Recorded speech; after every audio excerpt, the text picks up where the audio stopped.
हमारे मीठे मीठे परम पिता परमात्मा जी का धन्यवाद करेंगे। संगम युग की सुबह का धन्यवाद करेंगे। ब्रह्मा माँ का धन्यवाद करेंगे, जिनके माध्यम से परम पिता परमात्मा हम आत्मा को हर बात की समझ देते हैं।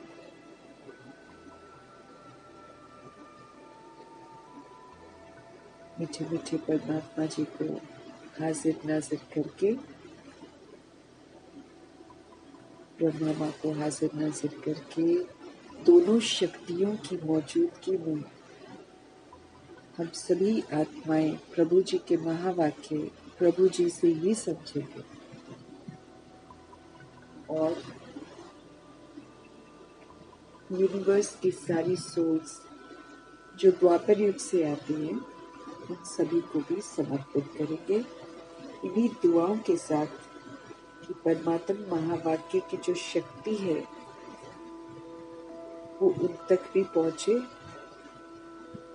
वो आत्माएं भी अपनी कमी कमजोरियों से खुद को मुक्त करें और प्रकृति, वायुमंडल, तत्व, ये सब भी फिर से सतो प्रधान, फिर से सतोगुणी, फिर से समर्थ बने। इन्हीं दुआओं के साथ प्रभु जी की याद में प्रभु जी के महावाक्य हम सब उन्हीं से समझेंगे। मीठे मीठे बाबा बोले, मीठे बच्चे, याद की यात्रा, जर्नी है ना। हम जब जाते हैं तो हम जर्नी पर होते हैं।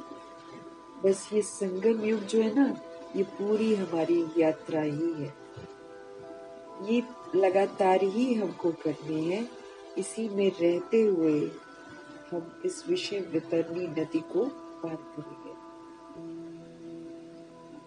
तो मीठे मीठे बाबा बोले, मीठे बच्चे, याद की यात्रा पर पूरा अटेंशन दो, कंप्लीट अटेंशन दो।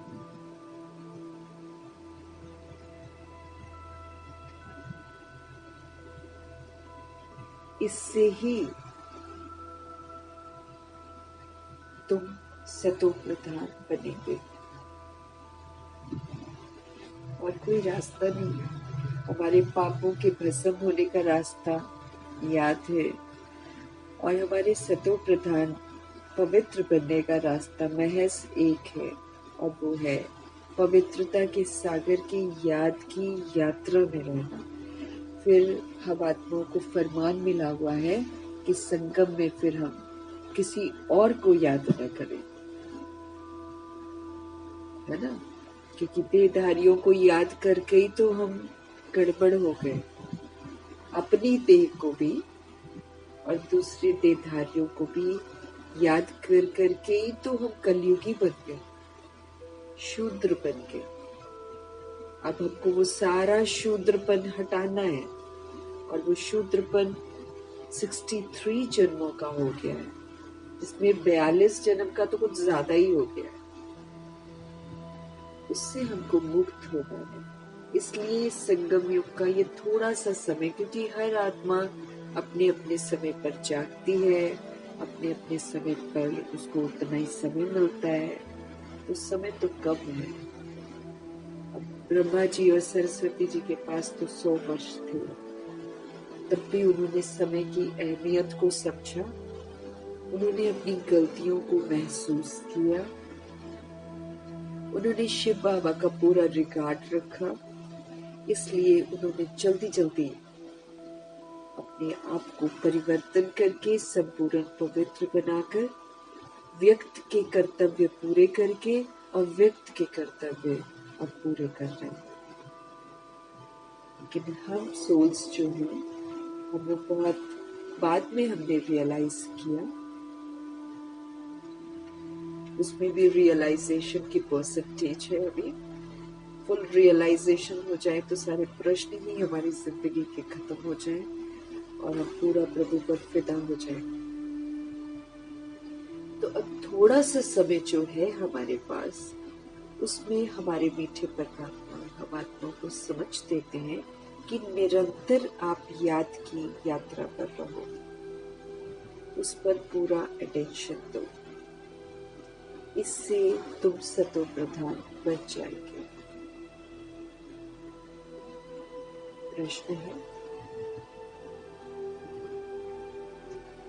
बाप अपने बच्चों पर कौन सी मेहर करते हैं? कृपा करना मतलब मेहर करना। उत्तर है, बाप बच्चों के कल्याण के लिए जो डायरेक्शन देते हैं, ये उनका हम आत्माओं को डायरेक्शन देना, यही तो उनकी मेहर है। बाप का पहला डायरेक्शन है, मीठे बच्चे देही अभिमानी बनो। क्या करो? आप देही अभिमानी बनो। देही अभिमानी आत्मा जो होएगी वो बहुत शांत रहते हैं, क्योंकि अभिमान देह का खत्म हो जाता है, आत्मा के भान में रहते हैं। तो फिर देही अभिमानी बनना मतलब अपने सतोगुणी स्वधर्म में स्थित हो जाना। तो हमारा सतोगुणी स्वधर्म ही है सदा शांत।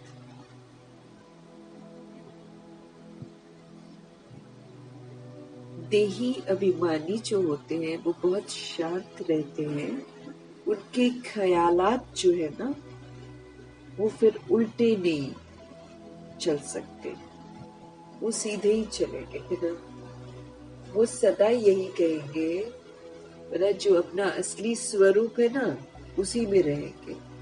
वो सदा अपने आप को अपनी सतोगुणी स्वधर्म में स्थित कर देंगे कि मैं सदा पवित्र हूँ, सदा शांत, सदा संतुष्ट, सदा खुश, सदा सुखी, सदा प्रेम स्वरूप, सदा आनंदित, सदा शक्ति स्वरूप और सदा ज्ञान स्वरूप। वो इसी में रहेंगे। तो उनके जो ख्यालात हैं वो कभी भी उल्टे नहीं चल सकते। वो जो हम देह अभिमान में ख्यालात हमारे चलते हैं ना, कभी व्यर्थ चलेगा, कभी नेगेटिव चलेगा, कभी प्रश्नों का ख्यालात चलेगा, तो कभी करेक्शन का चलेगा, करना नहीं चाहिए, ऐसे ऐसे कोटेशन सुनाने का चलेगा। तो ये जो ख्यालात है ये उल्टे हैं ना। अब हमको बाबा आत्मा का पूरा खेल समझा देते हैं, सभी को निर्दोष दृष्टि से देखते हैं और हमको भी सिखाते हैं कि निर्दोष दृष्टि से सभी को देखो।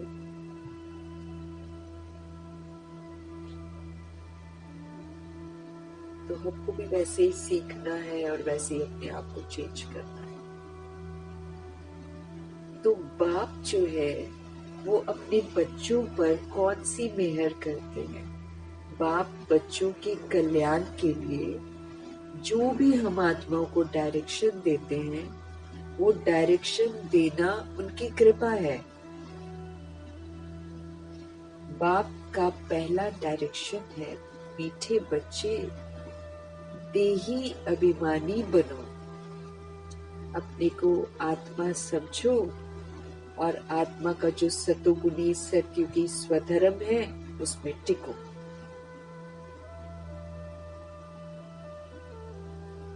देही अभिमानी जो है वो बहुत शांत रहते हैं। उनके ख्यालात कभी भी उल्टे नहीं चल सकते। वो प्रभु की याद में रहते हैं ड्रामा को अच्छी रीति समझते हैं, फिर अपने स्वधर्म में टिके रहते हैं। तो भगवान के डायरेक्शंस पर हमको चलना है, यही उनकी कृपा है। दूसरा प्रश्न है, बच्चों को आपस में कौन सा सेमिनार करना चाहिए? उत्तर है, जब भी चक्र लगाने जाते हो तो याद की रेस करो और फिर बैठकर आपस में सेमिनार करो कि किसने कितना समय बाप को याद किया। मधुबन में याद के लिए एकांत भी बहुत अच्छा है। पहाड़ियों पर चले जाते हैं, कहीं कोने में कहीं ढूंढ लेना चाहिए। अभी तो रश बढ़ गया है, लेकिन फिर भी छोटे छोटे रूम्स भी बने हुए हैं ना हर जगह। बाबा के घर में मनमोहिनी जहाँ पर बना हुआ है, वहां पर जगह जगह छोटे छोटे रूम बने हैं ना, तो एकांत के लिए समय है वहां पर। तो यहाँ याद के लिए एकांत भी बहुत अच्छा है। एक के अंत में रहो। तो हमें सेमिनार कौन सी करनी चाहिए? यूं तो जब भी हम चक्र लगाते हैं, कोई हमारे साथ होता है तो हमको याद की रेस करनी है और फिर बैठो और आपस में सेमिनार करो कि किसने कितना समय शिव पिता परमात्मा को याद किया। यहाँ याद के लिए मधुबन में एकांत भी बहुत अच्छा है। ओम शांति। रूहानी बाप रूहानी बच्चों से पूछते हैं, तुम क्या कर रहे हो? रूहानी बच्चे कहेंगे, बाबा हम जो सतो प्रधान थे सो तमो प्रधान बने हैं। फिर बाबा आपके श्रीमत के अनुसार हमको सतो प्रधान तो जरूर बनना है। अभी बाबा आपने हमको रास्ता बताया, ये कोई नई बात नहीं है। बाबा कहे पुराने ते पुरानी बात है, सबसे पुरानी है याद की यात्रा। इसमें शोबाजी करने की जरूरत तो है नहीं। आपको तो कुछ किसी को दिखाना नहीं है, मन ही मन याद करना है, किसी को पता भी न चले, है ना। हर एक अपने अंदर से पूछे, हम कहाँ तक बाप को याद करते हैं, हम कहाँ तक सतो प्रधान बने, क्या पुरुषार्थ कर रहे हैं। सतो प्रधान तब बनेंगे ना जब पिछाड़ी में अंत आएगा, तब सतो प्रधान हम बन सकेंगे।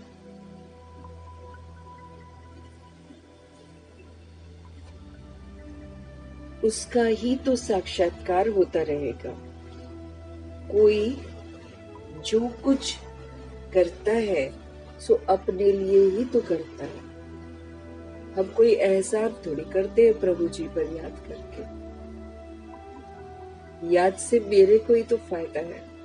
तो हम जो कुछ भी करते हैं वो अपने कल्याण के लिए ही तो करते हैं।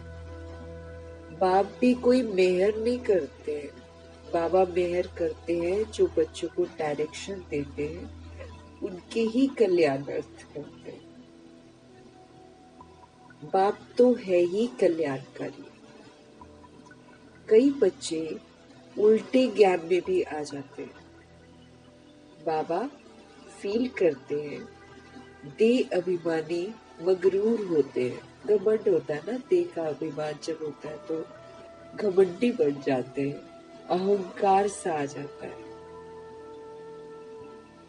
और जो देही अभिमानी होते हैं, जो अपने को आत्मा समझते हैं, वो बहुत शांत रहेंगे। उनको कभी उल्टे सुल्टे ख्याल नहीं आते हैं। बाप तो हर प्रकार से पुरुषार्थ कराते रहते हैं। माया भी बड़ी जबरदस्त है, अच्छे अच्छे बच्चों पर भी वार कर लेती है। इसलिए ब्राह्मणों की माला नहीं बन सकती है।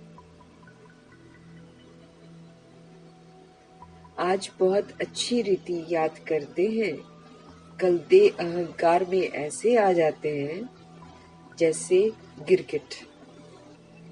गिरगिट को अहंकार बहुत होता है। इसमें एक कहावत भी है, सुरमंडल के साज से दे अभिमानी गिरगिट क्या जाने।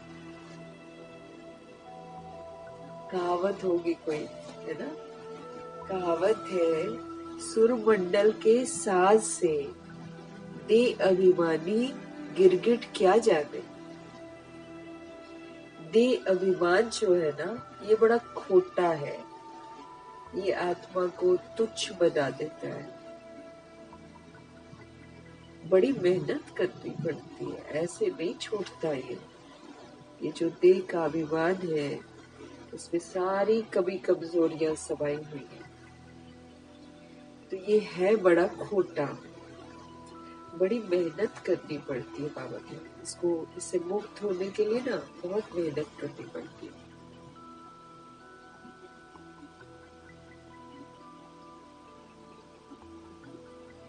शिव बाबा तो कहते हैं, I am most obedient servant.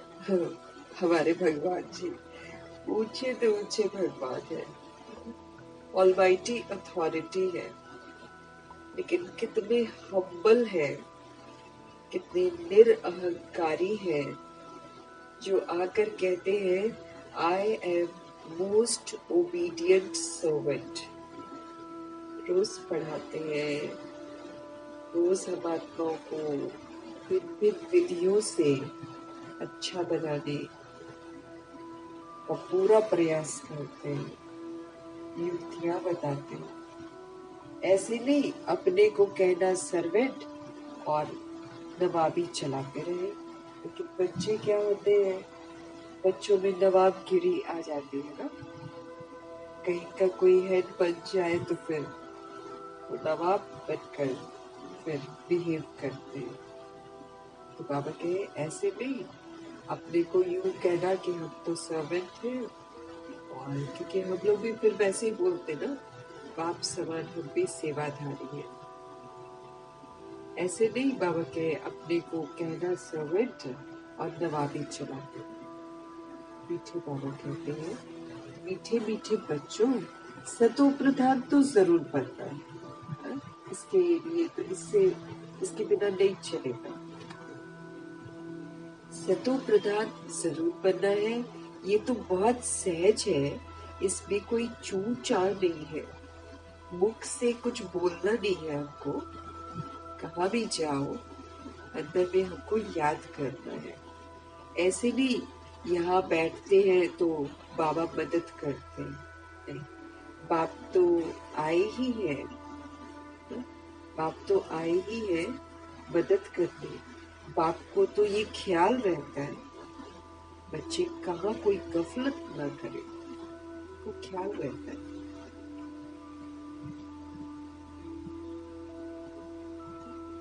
माया जो है वो यहाँ ही घूसा मार देती है ना? माया हमको आंखों से पकड़ती है, नाक से पकड़ती है, कान से पकड़ती है, मुख से पकड़ती है, कभी शेर बनकर आती है, कभी डिफरेंट डिफरेंट रूप धारण, देवी देवताओं का भी रूप धारण कर लेती है। ये तो घूसा मार देती है। दे अभिमान बहुत बहुत खराब है। दे अभिमान में ले आएगी, फीलिंग में ले आएगी, रुला देगी, उदास करेगी, ये उसका काम है। तो माया यहाँ ही घूसा मार देती है। चेक करते हैं ना, फिर वहां से हमको पता चलता मेरे अंदर कभी कमजोरियां कितनी सारी है। वो जब घूसा मारती है वो एक्चुअली हमको एहसास दिलाती है मेरे अंदर कौन कौन सी कमियां पड़ी हुई है। कितना हम फीलिंग में आ जाते हैं, सारा वही से पता चलता है ना।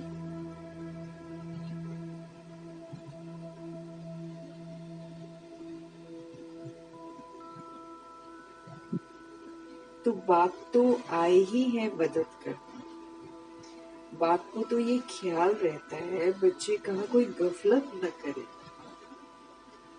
माया यहाँ ही घूसा मार देती है। देह का जो अभिमान है ये तो बहुत बहुत खराब है। देह अभिमान में आने से बिल्कुल ही पट में आकर पड़े, बिल्कुल नीचे गिर गए ना हम लोग। बाबा कहते हैं यहाँ आकर बैठते हो तो भी मोस्ट बिलवेड बाप को याद करो।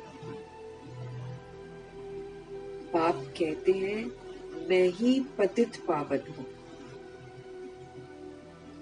मेरे को याद करने से, इस योग अग्नि से तुम्हारे जो जन्म जन्मांतर के पाप हैं वो भस्म हो जाएंगे। बाप कहते हैं मैं पतित पावन हूँ। मेरे को याद करने से और इस योग अग्नि से तुम्हारे जन्म जन्मांतर के जो पाप हैं वो भस्म होंगे। बच्चों की अभी वो अवस्था आई नहीं है जो कोई को भी अच्छी रीति से समझा सके। बाबा चाहते हैं कि हम सभी आत्माएं खुद भी अच्छे से समझें और फिर दूसरी सोच को भी समझाएं। बाबा कहते हैं यहाँ आकर बैठते हो तो भी मोस्ट बिलवेड बाप को याद करो। बाप कहते हैं मैं ही पतित पावन हूँ। मेरे को याद करने से, इस योग अग्नि से तुम्हारे जो जन्म जन्मांतर के पाप हैं वो भस्म होंगे। बच्चों की अभी वो अवस्था आई नहीं है जो कोई को भी अच्छी रीति समझा सके। ज्ञान तलवार में भी योग का जौहर चाहिए ना। ज्ञान है ऑफ कोर्स बहुत इम्पोर्टेंट है प्रभु का ज्ञान, लेकिन उसमें याद की पावर भी चाहिए ना। जब हम किसी को ज्ञान बताएं या ज्ञान शेयर करें तो ये तलवार का काम तो करती है, लेकिन साथ में इसमें योग की धार भी चाहिए, शक्ति चाहिए। तो याद में रहकर ज्ञान को शेयर करना है, नहीं तो तलवार कोई काम की नहीं रहती। मूल बात है ही याद की यात्रा। बहुत बच्चे उल्टे सुलटे धंधे में लगे रहते हैं। याद की यात्रा और पढ़ाई करते ही नहीं है, उल्टे सुलटे धंधे में लग जाते हैं। याद की यात्रा में रहना चाहिए, उसमें नहीं रहते। पढ़ाई करनी चाहिए, वो नहीं करते, इसलिए इसमें टाइम नहीं मिलता। बाप कहते हैं ऐसी मेहनत नहीं करो जो धंधे धोरी के पिछाड़ी अपना मर्तबा ही गवा दो, क्योंकि ये सब तो यही रह जाएगा, है ना। पता चले हम धंधे धोरी में ही रह गए, और मेहनत तो जबरदस्त करनी है क्योंकि पाप बहुत है। 63 जन्मों के तो पाप है। और इधर जो है अभी बाबा ने हमको टाइम, बाकी तो जिंदगी खत्म है। अगर हम सोच भी रहे ना कि हम इतना जमा कर ले, इतना जमा कर ले, वो तो पड़ा का पड़ा रह जाएगा। लेकिन जो प्रभु के डायरेक्शन पर चलेगा, उसको क्या चाहिए, कब चाहिए, वो तो प्रोवाइड बाबा करवा देते हैं किसी तरीके से। लेकिन अल्टीमेटली तो सब खत्म हो जाएगा और हमको वापस घर जाना है ना। वापस घर जाने का समय आ गया है। तो बाबा हमको बोलते हैं, बाप कहते हैं ऐसी भी मेहनत मत करो। मेहनत है ना, आजकल बाहर अब कहीं भी कमाने जाते हैं, भाग दौड़ है, सुबह से लेकर रात तक भाग दौड़ है, और फिर हम वो पुरुषार्थ नहीं कर पाते हैं जो हमको करना है। रोजी रोटी कमाने के लिए बाबा ने जरूर बोला है, उसमें तो हम हाथ पर हाथ धर के नहीं बैठ सकते, लेकिन एक्स्ट्रा के लिए वो हमेशा मना करते हैं, क्योंकि वो जो एक्स्ट्रा समय हम इसमें दे रहे हैं वो हमारे काम नहीं आएगा, तो फिर अफसोस होगा ना बाद में। इसलिए बाबा हमको बोल रहे हैं कि ऐसी भी मेहनत मत करो, है ना। ऐसी मेहनत मत करो कि तुम धंधे धोरी के पिछाड़ी अपने मर्तबे को ही गवा दो। जो 25 वर्ष की राजधानी आनी है उसमें हक ही न मिले जाने का, तो फिर क्या फायदा। अपना भविष्य तो बनो ना। मेन तो हमको भविष्य बनाने के लिए टाइम मिला हो, क्योंकि वहां पर बिना बनाए हमको कुछ नहीं मिलने वाला, एक तिनका तक नहीं मिलने वाला। हर चीज कमानी है मुझे, आयु भी कमानी है, शरीर भी कमाना है, कपड़े भी कमाने हैं, महल भी कमाना है, क्या हम खाएंगे, कैसे हम रहेंगे, रॉयल घराना सब कमाना है। हमारी सारी हरकतें जो अभी हैं उसके आधार पर हमारी कमाई जमा होती है। बाबा कहते हैं अपना भविष्य तो बनाना है ना, इधर का क्या बनाना है, इधर तो नहीं चलेगा, ये तो बहुत पश्चाताप करेंगे, टाइम खत्म हो गया है, तो अब तो समाप्ति की ओर जा रहे हैं। हिंसाएं बढ़ रही हैं, बॉम्ब्स बनाने वाले बॉम्ब्स चला रहे हैं, शुरू कर दिए हैं। ये आग लगी है तो अब तो बढ़ती चली जाएगी। इधर भारत में अस्त व्यस्तता बढ़ती चली जा रही है। ये युद्ध का रूप तो लेगी। अपना भविष्य तो बनाना है ना, परंतु सतो प्रधान बनना है। बाबा कहते हैं इसके लिए हमको क्या करना है, सतो प्रधान बनना है। इसमें ही बहुत मेहनत है। बहुत बड़े बड़े म्यूजियम आदि संभालने वाले हैं, परंतु याद की यात्रा में नहीं रहते। बहुत बड़े बड़े म्यूजियम आदि संभालने वाले हैं, परंतु याद की यात्रा में नहीं रहते। ये भी हो जाता है ना, कई एक बार मधुबन में है, चाहे सेंट्रो पर है, तो वायुमंडल तो तरह तरह का आता ही है ना, तरह तरह के लोग भी आते हैं, तो वहाँ जो हेड है उनकी अवस्था बड़ी पावरफुल चाहिए, ताकि बाहर का प्रभाव उन पर ना पड़े, इधर का प्रभाव पता पड़े, क्योंकि बहुत सारा लेन देन भी होता है। कैसी कैसी सोल्स दे रही हैं, उनका कैसा धन है हमको तो नहीं मालूम ना, और किस विधि से कोई दे रहा है उसका बहुत प्रभाव पड़ जाता है। तो इसलिए बहुत सारी चीजें हैं जो प्रभु जी स्वीकार नहीं करते हैं। अब वो फिर जब कोई कंज्यूम कर लेता है तो उसका भी नेगेटिव इम्पैक्ट आ जाता है। तो ऐसा बहुत होता है कि बहुत बड़े बड़े म्यूजियम आदि संभालने वाले हैं, इतना उच्च ज्ञान शेयर करते हैं, लेकिन बाबा कहते हैं वो फिर याद की यात्रा में नहीं रहते, क्योंकि प्रभाव कितनी सारी सोल्स म्यूजियम में आती है ना। तो उसमें जो सोल वहां पर रहती है, जो उसके निमित्त है सेवा के लिए, उनको तो अपनी स्थिति बड़ी पावरफुल बनानी पड़ेगी ना, ताकि बाहर का प्रभाव उन पर ना पड़े। इसलिए बाबा कहते हैं कि संभालते तो म्यूजियम है बड़े बड़े, लेकिन याद की यात्रा में नहीं रहते। बहुत सारी चीजें रिस्पॉन्सिबल है। हमारा खान पान अगर सात्विक नहीं है तो उनको बाहर का प्रभाव पड़ जाता है।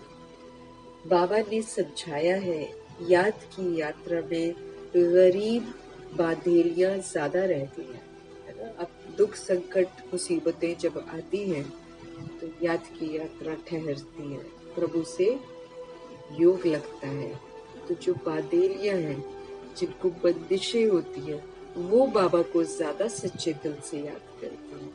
या फिर जो गरीब होते हैं, है ना, जो उतना शहरत नहीं आती है, वो भी याद की यात्रा में रहते हैं।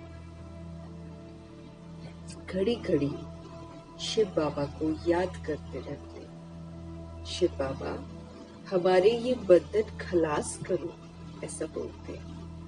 अबलाओं पर अत्याचार होते हैं, ये भी गायब है। तुम बच्चों को बहुत मीठा बनना है। बांधेलियों पर अत्याचार तो होते हैं ना, अगर वो बोल बैठे कि हम इस ज्ञान में चलते तो उनकी खैर नहीं है। इसलिए उनको बहुत युक्ति से चलना है कि कभी कोई चीज जैसे खान पान पे हम बाबा के कहने के अनुसार अगर चेंज करते हैं तो किसी को पता न चले तो बड़ा सही है। अगर पता चल जाता है तो फिर नजर पड़ जाती है ना, फिर खास इन बातों पर वो लोग ध्यान देते हैं। इसलिए मालूम ही न पड़े, पहले सबको खिला पिला दो, खुशी खुशी बेच दो, फिर अपना अलग से बना लो, चाहे पहले ही बना कर रख लो, अपना छिपा कर भोग लगा लो और खा लो। बहुत सारी। लेकिन क्या होता है कि शुरू शुरू में हम लोग बता देते हैं, अब उसमें फंस जाते हैं उसमें फिर सबको पता चल जाता है, क्योंकि आत्माओं के फिर वाइब्रेशंस भी वैसे ही होते हैं ना, वो फिर पुरुषार्थ में भी हमको बिगड़ डाल देते हैं। तो अबलाओं पर अत्याचार होते हैं, ये भी गायब है। तुम बच्चों को बहुत मीठा बनना है, सच्चे सच्चे स्टूडेंट बनो। पवित्रता ही मिठास है। जब हम प्योर बन जाएंगे ना तो हम मीठे बन जाएंगे। जब तक इम्प्योरिटी है ना तब तक कड़वाहट है हमारे अंदर। सच्चे सच्चे स्टूडेंट बनो। अच्छे स्टूडेंट जो होते हैं वो एकांत में बगीचे में जाकर पढ़ते हैं ना। मधुबन एक ऐसी जगह है जहाँ हमको दोस्ती तो करनी ही नहीं है किसी के साथ, अकेले ही रहना है। और कहीं ना कहीं स्थान ढूंढ लेना, मिल जाता है स्थान ना, मिल जाते हैं।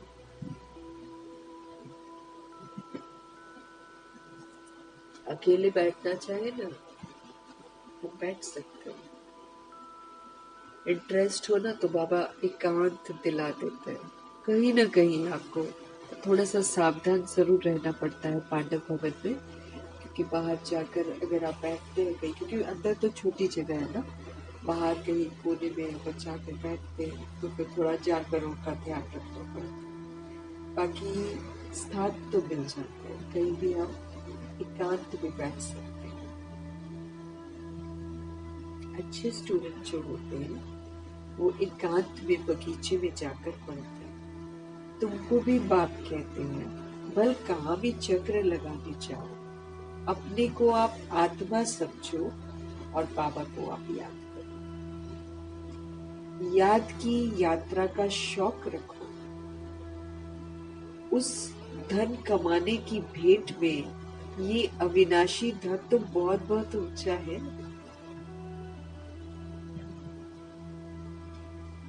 देखो कितने उदाहरण है जिंदगी में हमारे, कि कितना लोगों के पास पैसा होता है छोड़ के चले जाते हैं। हमारा भी कोई पता नहीं हम लोग कब छोड़कर चले जाते। तो ये समय है ही नहीं कि हम धंधों के पीछे दौड़ते जाए। नफ है तो अपने पुरुषार्थ पर पूरा ध्यान देना और दूसरी सोल्स को भी मदद करना है कि भाई भगवान को भी याद करो, नहीं तो इतनी दुर्दशा अंत में हो जाएगी कि न तो हम अपने लिए कुछ कर पाएंगे, तो न छोटे बच्चे जो हैं उनके लिए कुछ कर पाएंगे। जो सोल्स छोटी बॉडी में, हम अगर ख्वाब देख रहे हैं कि हम उनको पढ़ा रहे हैं और उनको वो कर रहे हैं और ये चलेगा, तो ये नहीं चलेगा। इसलिए वो वाले ख्वाब और खेचल और भाग दौड़ छोड़कर, ठीक है जरूरी है स्कूल भेज रहे हैं, ओके, वो जस्ट एक मियर फॉर्मेलिटी है, वो काम नहीं आने वाली पढ़ाई हमारे। और ज्यादा ध्यान बच्चों का भी आध्यात्मिकता की तरफ लगा देना है, ताकि बाहर भी वो जाए तो वो सुरक्षित रहे, नहीं तो बाहर सुरक्षित नहीं है। फिर बाद में रोएंगे कि हमने तैयारी नहीं करवाई। अभी तो वो है ना, एक घमंड रहता है, उस घमंड के चक्कर में लगे हुए। लेकिन हमें सदा याद रखना है, हमें सत्य कौन बता रहा है, भगवान बता रहे हैं। कईयों को ये निश्चय नहीं होता है, इसीलिए वो दुनियावी चीजों के पीछे भी भाग रहे होते हैं। मीठे बाबा को समझते रहे कि हमको याद की यात्रा का शौक होना चाहिए। उस धन कमाने की भेंट में, विनाशी धन है ना, उस विनाशी धन कमाने की तुलना में ये जो अविनाशी ज्ञान धन कमाना है ना, ये बहुत ऊंचा ऊंचा है। क्योंकि देखो हमको सारा ज्ञान प्रैक्टिकल में यूज करना है, इसको कमाना है। ये जब हम यूज करते हैं तब जाकर ये हमारा बनता है। कितना सुंदर उदाहरण कल बाबा ने दिया था कि भोजन बाहर का है। बाहर की चीज को जब हम खाते हैं, जब तक उसको डाइजेस्ट नहीं करते, उसे खून नहीं बनता है, तब तक वो मेरा नहीं होता खाना, है ना। तो बाबा भी हमको यही समझते थे कि जो ज्ञान है, जब तक हम उसको मनन चिंतन करके अच्छी तरह डाइजेस्ट नहीं करते हैं, चित्त पर नहीं बिठा लेते हैं, तब तक वो मेरे काम नहीं आता है, तब तक वो मेरा है ही नहीं है। ये बहुत ऊंचा धन है जो बाबा से मिल रहा है। ये स्थूल नहीं है, ये सूक्ष्म है। इससे अपना भी तो बहुतों का भी कल्याण होता है। वो विनाशी धन तो फिर भी खाक हो जाता है। वो विनाशी धन तो फिर भी डिस्ट्रॉय हो जाएगा, खाक हो जाता है। बाबा जानते हैं बच्चे सर्विस पूरी नहीं करते, याद में ही मुश्किल रहते हैं। सच्ची सर्विस जो करनी चाहिए ना, वो नहीं करते। वो तो सच्ची सर्विस तो कल बाबा ने अपना जो परिवर्तन है, अपनी जो धारणाएं है, वो है सच्ची सेवा। क्योंकि लोग सुनकर नहीं ठीक करते अपने आप को, लेकिन जब वो किसी को चेंज फॉर्म में देखते हैं, जब दिव्यता और सत्यता को प्रैक्टिकल में देखते हैं, तब उनको अट्रैक्शन आता है। तो सबसे अच्छी सच्ची सेवा तो स्व परिवर्तन की सेवा है। तो सच्ची सर्विस जो हमको करनी चाहिए ना, वो हम नहीं करते। बाकी स्थूल सर्विस में ध्यान हमारा चला जाता है। भल ड्रामा अनुसार होता है, परंतु बाप फिर भी पुरुषार्थ तो कराएंगे ना। बाप कहते हैं कोई भी काम करो, कपड़े सिलते हो, बाप को याद करो और अच्छा जल्दी काम हो जाएगा, है ना। याद में ही माया बिगड़ डालती है। हम बाबा के गीत लगा सकते हैं अगर हमको वैसा होता है ना, और हम बाबा के पॉइंट्स का चिंतन कर सकते हैं। किसी को पता भी नहीं चलेगा, चलो गीत भी सुन लेगा, कोई बाधियों के लिए तो मुश्किल है ना, लेकिन हम पॉइंट्स को चिंतन कर रहे हैं, उसको थोड़ी कोई जानता है ना। किताब जैसे एक पेपर हो, आज के जैसे पॉइंट्स है ना, आज के मेन शिक्षाओं को पेपर में लिख लिया, सिलाई कर रहे हैं, सामने रखा है, और उसका चिंतन चलता रहे, रिवाइज करते जाओ, साथ में सिलाई करते जाओ, बाबा को याद करते जाओ, तो कितनी ने कमाई है।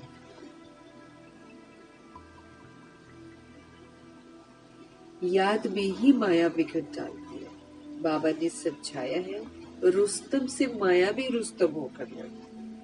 अगर हम सोचते हैं ना कि हम तो माया जीत बनेंगे अगर हम रुस्तम बनते हैं ना, तो फिर वो भी रुस्तम होकर लड़ती है, क्योंकि वो हमको एक्चुअली परफेक्ट बनाती है। आपको माया को भी नेगेटिव फॉर्म में नहीं देखना है, वो हमको और मजबूत बनाती है।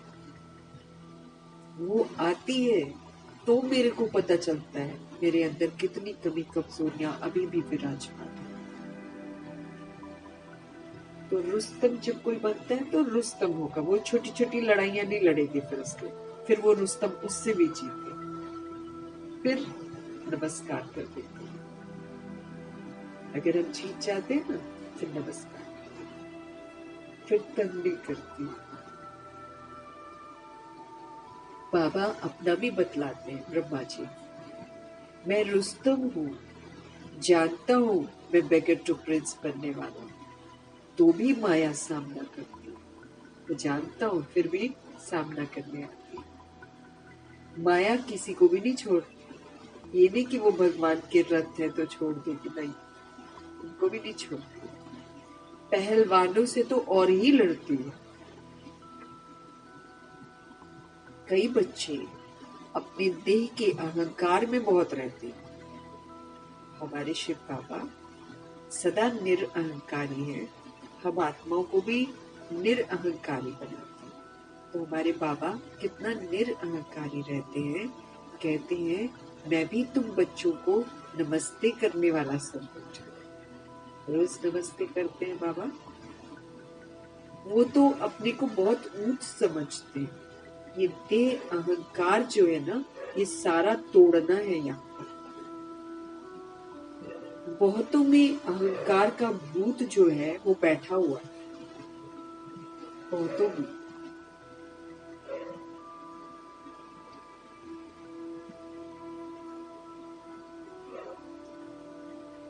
बहुतों में अहंकार का भूत बैठा हुआ है। बाप कहते हैं अपने को आत्मा समझ बाप को याद करते रहो। यहाँ तो बहुत अच्छा चांस है मधुबन में, घूमने फिरने का भी अच्छा है, फुर्सत भी है, बल चक्र लगाओ। फिर एक दो से पूछो कितना समय याद में रहे। और कोई तरफ बुद्धि तो नहीं गई, क्योंकि शुरू की सोच ऐसी थी। वो एक दूसरे से यही एक बात करती थी कि शिव बाबा याद है, और शाम को उनकी चेकिंग भी इसी बात की होती थी, कितना याद में रहे। और जब याद में नहीं रहे तो फिर क्या कर रहे थे, यही पूछा जाता है ना। ये आपस में सेमिनार करना चाहिए। बल फीमेल अलग मेल अलग हो, फीमेल आगे हो मेल पिछाड़ी में हो, क्योंकि माताओं की संभाल करनी है, इसलिए माताओं को आगे रखना है। बहुत अच्छी एकांत है। सन्यासी भी एकांत में चले जाते हैं। सतो प्रधान सन्यासी जो थे वो तो बहुत निडर रहते थे, जंगलों में रहते थे, जानवर आदि कोई से भी डरते नहीं थे, उस नशे में रहते थे। ब्रह्मा जी भी नहीं डरते थे। बाबा हमेशा बोलते थे ना, अपने अंदर के जानवरों से डरो, भूतों से डरो, वरना तो बाबा की कुटिया के अंदर तो सांप भी घुसते थे। बाबा तो नहीं डरते थे, नहीं डरते थे बाबा, ब्रह्मा जी नहीं डरते थे। तो सन्यासी भी जो हुआ करते थे ना, शुरू वाले, वो जंगलों में जाकर रहते थे और वो जानवरों से बिल्कुल नहीं डरते थे, उन्हीं के बीच में रहते थे, और फल कंदमूल जो भी होते थे पेड़ों पर वही खाते थे वो।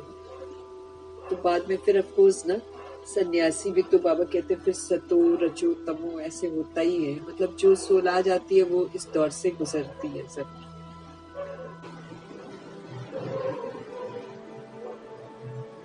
बाबा कहे अभी तमो प्रधान बन पड़े, अभी वही सन्यासी जो है तमो प्रधान बन पड़े। हर एक धर्म जो भी स्थापन होता है, हमारे बाबा कहते पहले वो सतो प्रधान होता है, फिर वो रजो में आता है, फिर तमो में आता है। सन्यासी जो सतो प्रधान थे वो ब्रह्म की जो सतो प्रधान थे ना, वो ब्रह्म की मस्ती में मस्त रहते थे। उनमें बड़ी कशिश होती थी। जंगल में भोजन मिलता था। दिन प्रतिदिन तमो प्रधान होने से ताकत जो है ना वो कम होती जाती है। तो बाबा राय देते हैं, यहाँ बच्चों को अपनी उन्नति के चांस बहुत अच्छे। यहाँ तुम आते ही हो कमाई करने के लिए। बाबा से सिर्फ मिलने से कमाई थोड़ी हो जाएगी कि हम गए मधुबन में, है ना, मिल लिया तो कमाई हो गई, ऐसे तो नहीं होती। बाप को याद करेंगे तो कमाई होगी। ऐसे मत समझो कि बाबा कोई आशीर्वाद करेंगे, कुछ भी नहीं। वो साधु लोग आदि आशीर्वाद करते हैं, लेकिन तुमको नीचे तो गिरना ही है, तुमको नीचे तो गिरना ही है। आशीर्वाद यहाँ नहीं चलते। अब बाबा कहते हैं, जिन बनकर अपना बुद्धि का योग ऊपर लगाओ। जिन बन जाओ और अपना बुद्धि का योग कहाँ लगाओ? ऊपर लगाओ। जिनकी कहानी है ना, बोला हमको काम दो। अब उसको इतना सारा काम दिया, वो सारा काम खत्म करके बोलता था और काम दो और काम दो। अब वो जो है जिसको कह रहा था वो तो थक गए कि भाई अभी इसको क्या दे। नहीं तो बोलता था तुम काम दो, नहीं तो मैं तुम्हें खा जाऊंगा। तो बाप भी कहते हैं तुमको डायरेक्शन देता हूँ, याद में रहो तो बेड़ा पार हो जाए। याद में रहो तो बेड़ा पार हो जाएगा। जिन की तरह याद करो। जिन कभी थकता नहीं है ना, ऐसे अथक होकर याद में रहो तो बेड़ा पार हो जाएगा। तुम्हें सतो प्रधान जरूर बनना है। माया कितना भी माथा मारे, हम तो श्रेष्ठ बाप को जरूर याद करेंगे। ऐसे अंतर में बाप की महिमा करते हुए बाप को याद करते रहो। कोई भी मनुष्य को याद मत करो। कोई भी मनुष्य को याद मत करो। भक्ति मार्ग की जो रस्म है वो ज्ञान मार्ग में नहीं हो सकती है। बाप शिक्षा देते हैं, याद की यात्रा में तीखा जाना है। मूल बात ये है कि हमको सतो प्रधान बनना है, जो कि हम याद में रहकर ही बन सकते हैं। बाप के डायरेक्शन मिलते हैं, घूमने फिरने जाते हो तो भी याद में रहो। तो घर की याद, घर भी याद रहेगा, फिर राजाई भी याद रहेगी। ऐसे नहीं याद में बैठे बैठे गिर पड़ना है, वो तो फिर हठ योग हो जाता है। ये तो सीधी बात है, अपने को आत्मा समझ बाप को याद करना है। कई बच्चे बैठे बैठे बाबा कहते, कई बच्चे बैठे बैठे गिर पड़ते, इसलिए बाबा तो कहते भाई चलते फिरते खाते पीते याद में रहो। बैठे बैठे फिर सो जाएंगे, है ना। बाबा कहते हैं चलते फिरते याद में रहो। ऐसे नहीं बैठे बैठे बेहोश हो जाओ, इनसे तो कोई तुम्हारे पाप ना कटने वाले। ये भी माया का बहुत विघन पड़ता है। ये भोग आदि की भी रस्म रिवाज है, बाकी इनमें कुछ है नहीं, बाबा कहते हैं। चलो वो है तो संदेशियां फिर भी जाती हैं, कुछ मैसेज कैच करके आती हैं, बाकी इनमें कुछ है नहीं। इसको ज्ञान भी नहीं कहते, इसको योग भी नहीं कहते। साक्षात्कार की तो कोई दरकार ही नहीं है ना यहाँ पर। बहुतों को साक्षात्कार हुए, वो आज है ही नहीं ज्ञान में। तो साक्षात्कार का मतलब ये नहीं है कि हमने कुछ पा लिया। मम्मा को एक भी साक्षात्कार नहीं हुआ। ब्रह्मा बाबा को जरूरी वाला हुआ स्थापना और विनाश का। बाकी तो सारा संदेश गुलजार दादी और कुछ एक और संतरी दादी ऐसे करके कुछ सोल्स हैं जो मैसेज पूरा लेकर आते थे। वो ब्रह्मा जी को थोड़ी इजाजत थी वो साक्षात्कार की, वो तो गुलजार दादी बहुत सारा मैसेज लेकर आई है ऊपर से। दादी का अवस्था याद का बहुत ऊंचा भी था और वो फिर पवित्र भी थे ना आखिरी जन्म। लेकिन माँ भी पवित्र थी, परंतु माँ को नहीं था। ना बाबा ने प्रूव किया ना कि साक्षात्कार जरूरी नहीं है।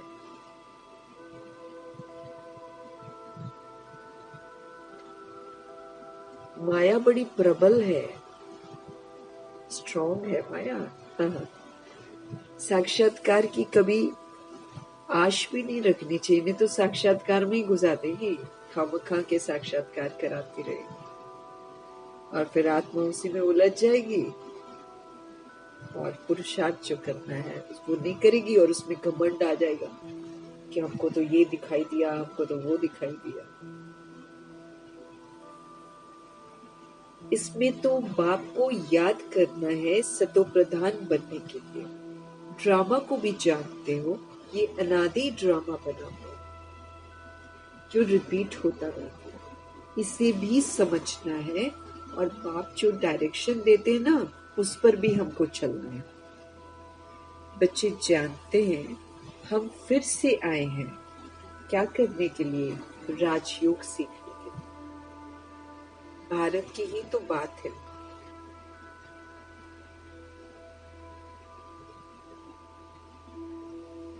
यही तमो प्रधान बना है, फिर इनको ही सतो प्रधान बनना। बाप भी भारत में ही आकर सबकी सदगति करते हैं। ये बड़ा वंडरफुल खेल है। अब बाप कहते हैं, मीठे मीठे रूहानी बच्चे, अपने को आत्मा समझो।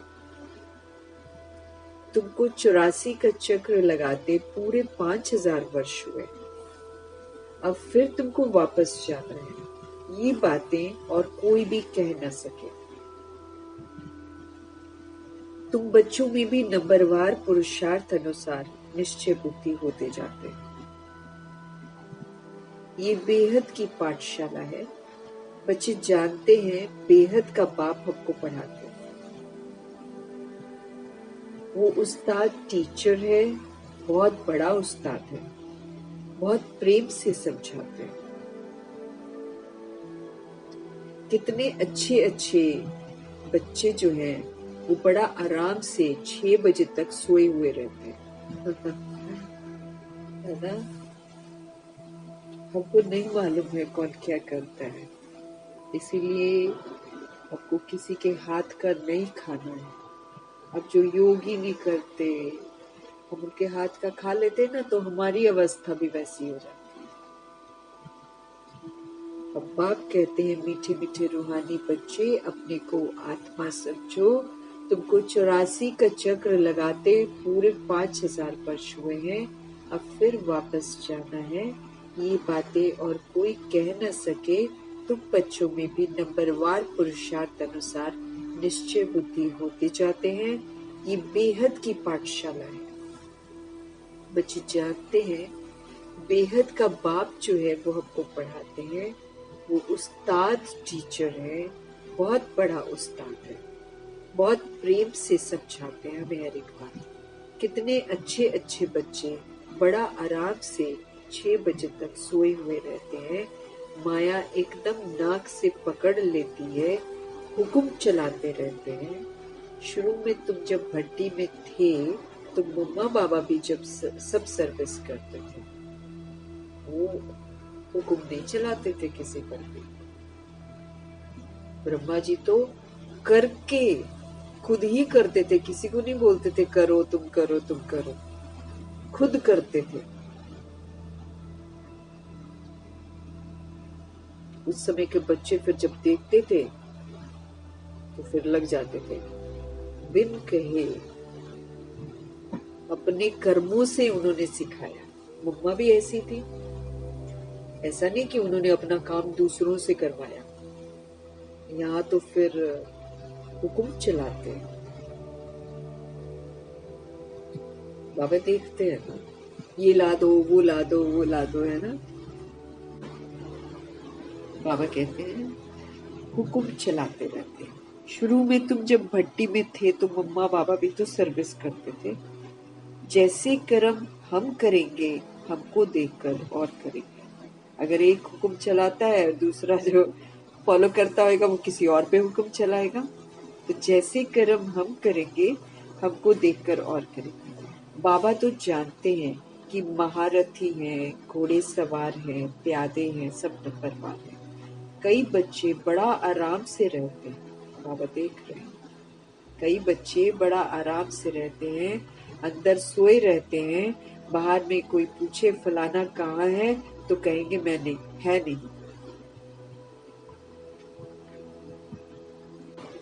बाबा ध्यान खिंचवा रहे हैं। कई बच्चे बड़ा आराम से रहते हैं, अंदर सोए रहते हैं। बाहर में कोई पूछे फलाना कहाँ है तो कहेंगे नहीं है, परंतु अंदर सोए पड़े। क्या क्या होता रहता है। बाबा समझाते हैं संपूर्ण तो कोई भी बना नहीं है। कितनी डिसर्विस कर लेते हैं। आराम के लिए थोड़ी जिंदगी मिली है। वैसे ही बाबा कितना आराम देता है, मुश्किल नहीं होने देता बाबा।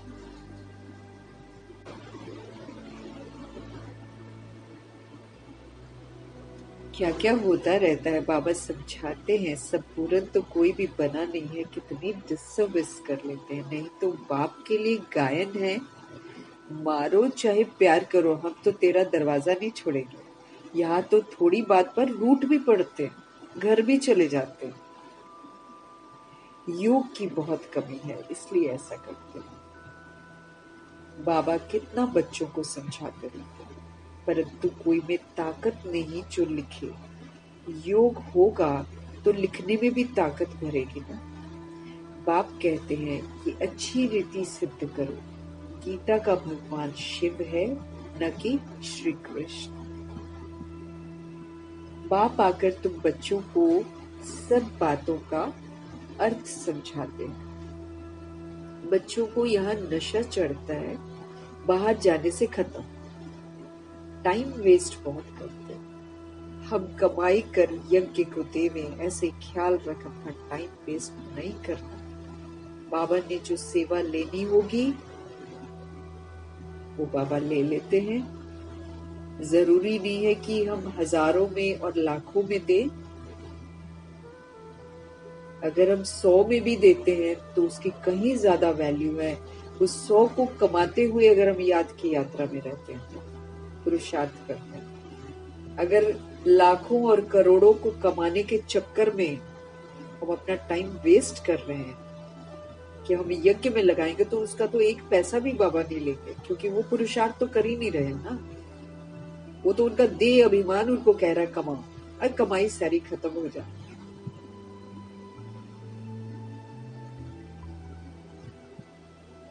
बाबा कहते हैं टाइम वेस्ट बहुत करते हैं। क्या सोचते हैं हम कमाई कर यज्ञ को देवें, ऐसे ख्याल रखकर अपना टाइम वेस्ट नहीं करना है। बाप कहते हैं हम तो तुम बच्चों का कल्याण करने के लिए आए हुए हैं, तुम फिर अपना नुकसान कर रहे हो। टाइम ही तो वेस्ट कर रहे हैं ना। सारा दिन भगवान की याद नहीं, सारा दिन पढ़ाई का चिंतन नहीं, तो तैयारी कहाँ कर रहे हैं। पेपर तो दुनिया भर के आने हैं, पेपर तो दुनिया भर के आने हैं। उसमें कमाई तो काम ही नहीं आनी है। इकट्ठा किया हुआ धन काम नहीं आना। उस समय तो नॉलेज को कितना धारण किया, याद करके कितना अपने अंदर बल इकट्ठा किया, वो बल ताकत देगा उसको सहन करने की। वो तो किया ही नहीं, और वो बाबा के रहते रहते कर सकते हैं, अंत में नहीं कर सकते बिल्कुल कुछ भी। अगर हम सोचे कि आगे चलकर हम कुछ कर लेंगे, टाइम कहाँ है। ये जो हम अभी का वक्त बिता दिया है, ये साल जो हम बिता रहे हैं, ये थोड़ी वापस आएगा मेरे पास। अगले साल समय और कम हो जाएगा, प्रॉब्लम्स और बढ़ जाएंगी। क्या फायदा फिर। अगर मैंने योग बल इकट्ठा नहीं किया तो मैं प्रॉब्लम्स को कैसे पार करूंगी। पेपर तो अथाह आने हैं, हम सोचेंगे भी नहीं और अचानक सुबह उठकर हम देखेंगे कुछ और हो गया। अचानक किसी दिन पानी बंद हो जाएगा, अचानक किसी दिन बिजली बंद हो जाएगी, साधन सारे बंद। अचानक उसकी तैयारी कब करनी है, अभी करनी है। उसके लिए छोटे छोटे शरीर में जो बच्चे हैं उनको स्ट्रांग बनाना है। तो आप ही का दिमाग खाएंगे, याद तो करने नहीं देंगे भगवान को। वो लोग उन्हीं में फंसे रहेंगे, फिर हो गई दुर्गति उनकी भी और अपनी भी। उनको तो इतना स्ट्रांग बनाना है कि कल को खाना ना मिले, पानी ना मिले तो वो अचल अडोल रह सके।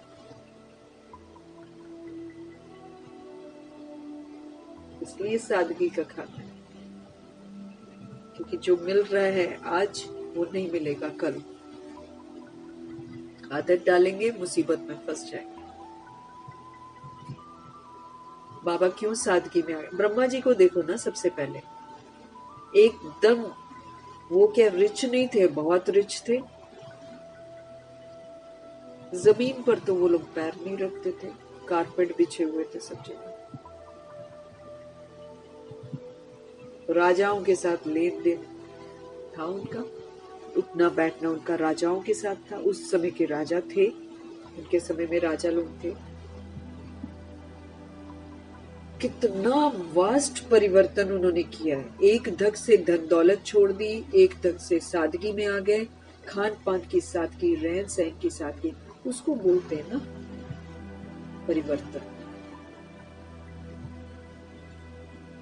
वो लोग तो फिर भी ऐसे समय में उन्होंने अपने पुरुषार्थ को संपन्न कर लिया जब फिर भी सब कुछ मौजूद था। अब तो आने वाले समय में तो होगा ही नहीं, फिर क्या करेंगे? मजाक में ले रहे हैं तो रोएंगे बहुत।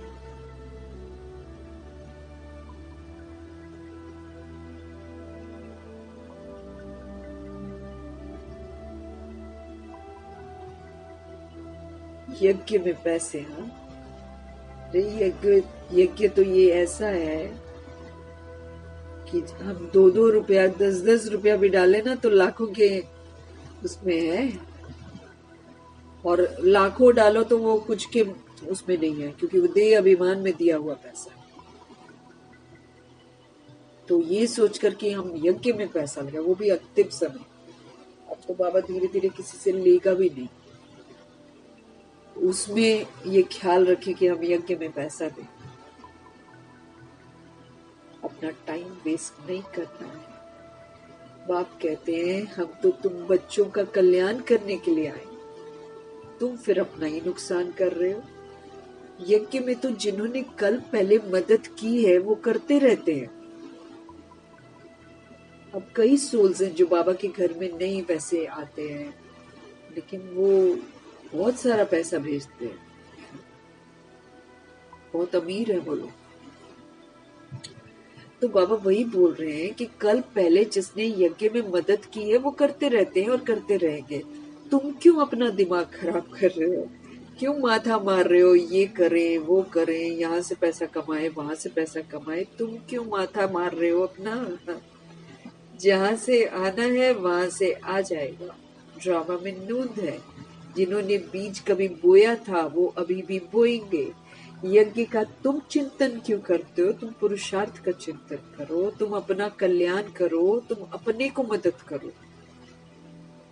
भगवान को तुम मदद करते हो क्या? बाबा का यज्ञ नहीं चलेगा क्या जब तक हम करोड़ों में कमाएंगे? बाबा की हुंडी तो अपने आप भरती है। तो तुम क्या सोचते हो, भगवान को तुम मदद करते हो क्या? भगवान से तो तुम लेते हो या देते हो? अब स्थूल धन भी देते हैं तो वो काला धन है ना। कलयुग का धन तो सारा ही का सारा काला है। इसको व्हाइट मनी नहीं बोलते हैं ना, क्योंकि ये मोस्ट ऑफ द मनी आजकल जो कमाते हैं वो सारा फ्री है, फ्री।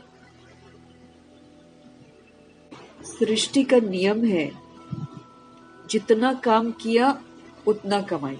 दैट इज मतलब आपका वो भी जायज हो। हाँ, ऐसा नहीं कि कोई मेहनत कर रहा है उसको मिल ही नहीं रहा है और जो मेहनत नहीं कर रहा है उसको मिल रहा है आराम से ना, वो वाला चीज नहीं होना चाहिए। लेकिन जो भी हम फ्री में, हमको याद रखना चाहिए, जो भी हम फ्री में ले रहे हैं वो हमारी बीमारियों में ही निकलेगा।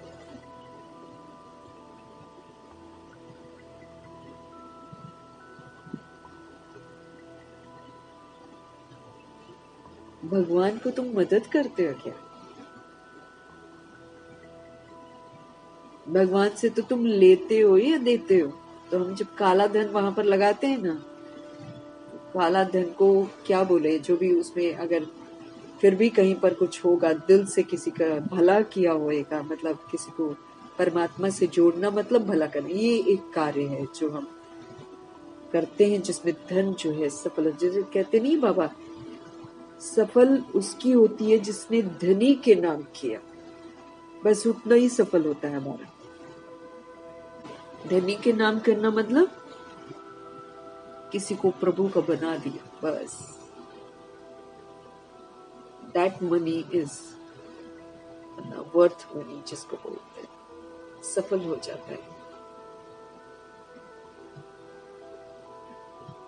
या फिर कोई सोल मधुबन नहीं जा पा रही है और उसकी बड़ी तमन्ना है जाने की ना, दिल से दिल से प्रभु का धन समझकर उसकी टिकट ले दी, चाहे कुछ कर दिया, ओके, बशर्ते वो सोल मना घूमने वाली ना हो, दिल से प्रभु की बनी हो, ऐसी सोल को मदद करता है ना। म्यूजियम खोल दो, सबसे बड़ी बात है। पाठशाला एक सुंदर सी खोल दो और एकदम उसको स्ट्रिक्टली ना, जैसे जहां पर वाकई सोल्स आए, सत्य को जाने और सत्य को जानकर प्रभु का बने, ऐसा वाला सेंटर पाठशाला। घूमने फिरने बातें करने के लिए नहीं, प्रभु के बन जाए, प्रभु से प्रीत हो जाए। फिर उसके लिए हम लोग को अपनी अवस्था वैसी बनानी पड़ेगी। हम चले ना पहले,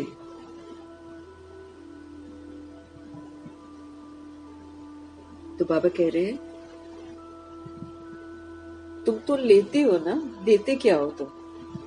ये ख्याल भी नहीं आना चाहिए कि हम कुछ देते हैं, लेकिन बहुतों के मन में ख्याल रहता है हमने ये लगाया, हमने इतना पैसा दिया, वो तो पानी में चला गया। वो जितना आपने लगाया उतना बाबा कहीं ना कहीं से आपको डबल ट्रिपल दे देगा, लेकिन जमा नहीं हुआ ना, जमा होना हमारा जरूरी है। बाबा तो कहते हैं लाडले बच्चों, अपने को आत्मा समझ बाप को याद करो तो तुम्हारे पाप विनाश हो। इसमें अगर हम कमाइयों में ही लगे रहे, बाहर जाकर कमाई करेंगे, थक जाएंगे, आएंगे, सो जाएंगे, दिन भर के बाल बच्चों को देखेंगे, खाना देखेंगे, ईश्वरीय पढ़ाई क्या करी? वो तो विनाशी सब कुछ कर लिया, तो ना तो कोई साथ देगा और ना पाप हमारे भस्म होंगे। तो अपने को आत्मा समझकर परमात्मा को याद करके अपने विक्रम विनाश करने बहुत बड़ा होमवर्क है। अभी तुम संगम युग पर खड़े हो, संगम पर ही तुम दोनों तरफ देख सकते हो। यहाँ कितने ढेर मनुष्य हैं, सतयुग में कितने थोड़े मनुष्य होंगे। सारा दिन संगम पर खड़े रहना चाहिए। बाबा हमको क्या से क्या बनाते हैं? खड़े रहना चाहिए मतलब अलर्ट रहना चाहिए, पुरुषार्थ करना चाहिए। बाप का पाठ कितना वंडरफुल है। घूमो फिरो, याद की यात्रा में रहो। बहुत बच्चे टाइम वेस्ट करते हैं। याद की यात्रा से ही बेड़ा पार होना है। कल पहले भी बच्चों को ऐसे ही समझाया था। ड्रामा रिपीट होता रहता है। उठते बैठते सारा कल्प वृक्ष बुद्धि में याद रहे, यही तो पढ़ाई है। बाकी धंधा आदि तो भल करो, पढ़ाई के लिए टाइम निकालना चाहिए। स्वीट बाप और स्वर को याद करो। जितना याद करेंगे अंतमति सुगति हमारी हो जाएगी। बस बाबा अब आपके पास हम आए की आए। बाप की याद में फिर श्वास भी सुखेला हमारा हो जाएगा। हम श्वास भी लेंगे ना तो दुखी नहीं, मतलब कोई भी दुख का समय नहीं आएगा। ब्रह्म ज्ञानियों के श्वास भी सुख वाले हो जाते हैं। ब्रह्म की ही याद में रहते हैं, परंतु ब्रह्म लोक में कोई जाता नहीं है। आप पे ही शरीर छोड़ दें, ये हो सकता है। कई उपवास रखकर शरीर छोड़ देते हैं, वो दुखी होकर मरते हैं, वो अपनी इंद्रियों को दुख देते हैं ना। बाप तो कहते हैं खाओ पियो, पानी भी पियो, खाओ भी, बाप को याद करो तो अंतमति सुगति हो जाएगी।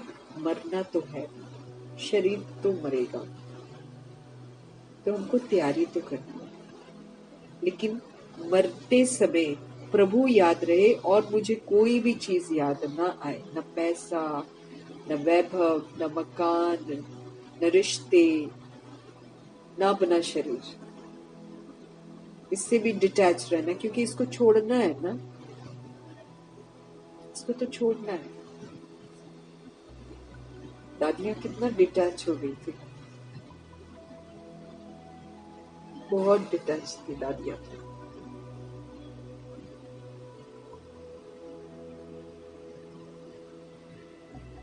मरना तो है। अच्छा, मीठे मीठे से खिलते बच्चों प्रति माता पिता बाप दादा का याद प्यार और गुड मॉर्निंग। रूहानी बाप की रूहानी बच्चों को नमस्ते। हम रूहानी बच्चों के भी रूहानी बाप को दिल से, जान से, सिख से, प्रेम से, स्नेह से, अदब से, पूरे रिगार्ड से, पूरे रिस्पेक्ट से, प्यार भरी स्नेह भरी नमस्ते और तहे दिल से मीठे मीठे परमपिता परमात्मा जी का धन्यवाद। धारणा के लिए मुख्य सार सदा याद रहे, जो कर्म हम करेंगे हमको देखकर दूसरे करेंगे। हम आराम करेंगे तो दूसरे भी आराम करेंगे। ऐसा आराम पसंद नहीं बनना है जो कि डिससर्विस हो जाए। कोई जिज्ञासु आए और आप कह दो कि भाई ये तो हमारे आराम करने का समय है, 2 से 4 फिर बंद कर देते हैं ना, तो ये डिससर्विस हो जाती है। बहुत बहुत निरअहंकारी होकर हमको रहना है, क्योंकि अगर कोई 2 से 4 के बीच में आकर बाहर से लौट गया और फिर दोबारा नहीं आया, तो उसके ज्ञान से वंचित होने की वजह जो है वो सोल बन जाएगी जिसने दरवाजा बंद किया होगा। क्योंकि ये अंतिम समय चल रहा है, ये आराम का टाइम तो है ही नहीं। इसमें बहुत सारे लोग अपने अपने, अब किसी को टाइम ही उस समय मिल रहा है। सपोज करो कोई आपके एरिया में काम कर रहा हो और उसको 2 से 4 के बीच में थोड़ा टाइम मिल रहा हो, वो उसमें भी सोच रहा हो कि चलो हम यहाँ जाकर देखते हैं कि क्या होता है, उसको जिज्ञासा आ जाए। अब वो मजबूर है, बाकी समय वो काम करता है। बाबा उसको तो नहीं बोलेगा कि वो लौट गया, बाबा हमको बोलेगा कि तुम्हारी वजह से वो लौट गया। और फिर दूसरे दिन हो सकता है उसका मूड न करे, हो सकता है दूसरे दिन कोई और उसके कान में कुछ और डाल दे। हो गया ना वो वंचित, वो समय चला गया, तो वो बहुत बड़ी एक डिससर्विस हो जाती है।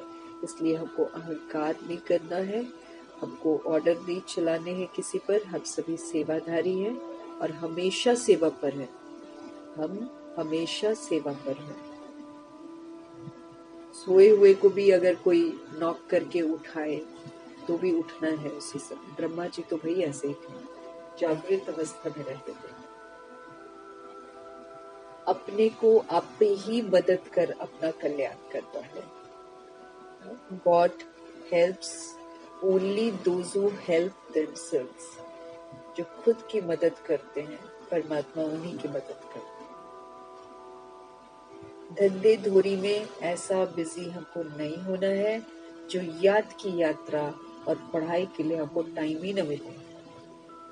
अब थकेंगे तो क्या करेंगे, वो ऐसे फिर वो यूं ही पढ़ेंगे, यूं ही सुनेंगे। देह अभिमान जो है ना, ये बड़ा खोटा है और खराब है। इसे छोड़ दो, बाबा कहते हैं। ये मैं और मेरे में घुसा के रखता है कि मेरा परिवार है, मेरे बच्चे हैं, मेरा वो है, मेरा बेटा है, मेरी बेटी है, ये तो मेरा धर्म ये है, मेरी जाति ये है, मेरा घर ये है। अरे बहुत सारे देख के मेरे हैं, ये बड़े खोटे हैं और किसी का कुछ नहीं है। अब देखो कई लोग सुबह बाहर निकलते हैं, वो वापस नहीं आएंगे ऐसा सोचकर जाते हैं क्या? बाहर ही उन्हें कोई मार देता है, बाहर ही उनका एक्सीडेंट हो जाता है, किसी का कुछ हो जाता है।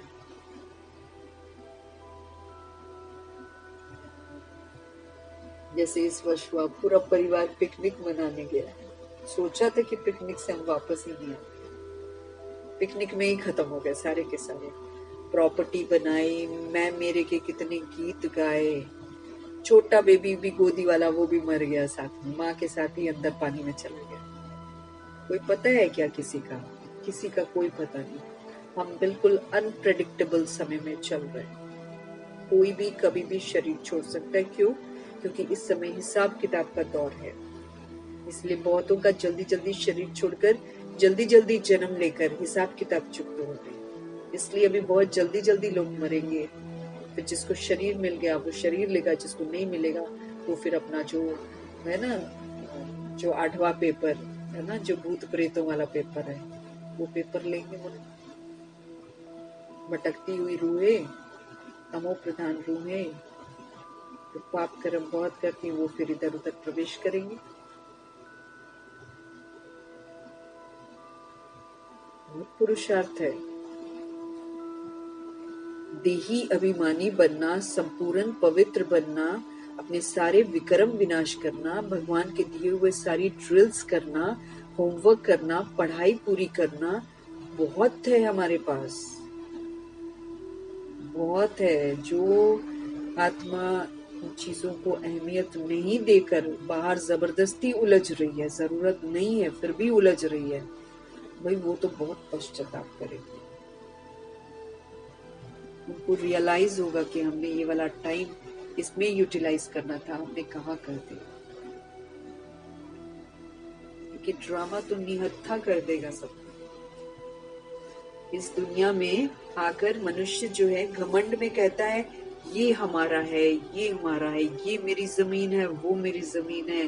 जमीनों के कितने दाम लगाता है, तोड़ फोड़ करता है, कितनी फैसिलिटीज वाली चीजें बनाता है, अपने आप को सुरक्षा, जैसे मरेगा ही नहीं, अपने आप की सुरक्षा के लिए पूरा एकदम बुलेट प्रूफ सारी चीजें बनाता है। प्रकृति सब तोड़ देगी, ड्रामा सब कुछ तोड़ देगा, सारा घमंड चूर करेगा सबको। भले कोई 100 करोड़ के मकान में रहता हो, चाहे 200 करोड़ के मकान में रहता हो, सबके मकान की धज्जियां उड़ा देगा ड्रामा।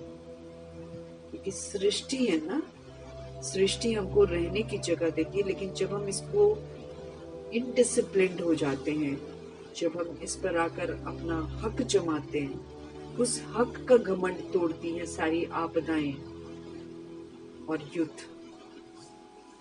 इससे घमंड टूटता है, देह अभिमान का।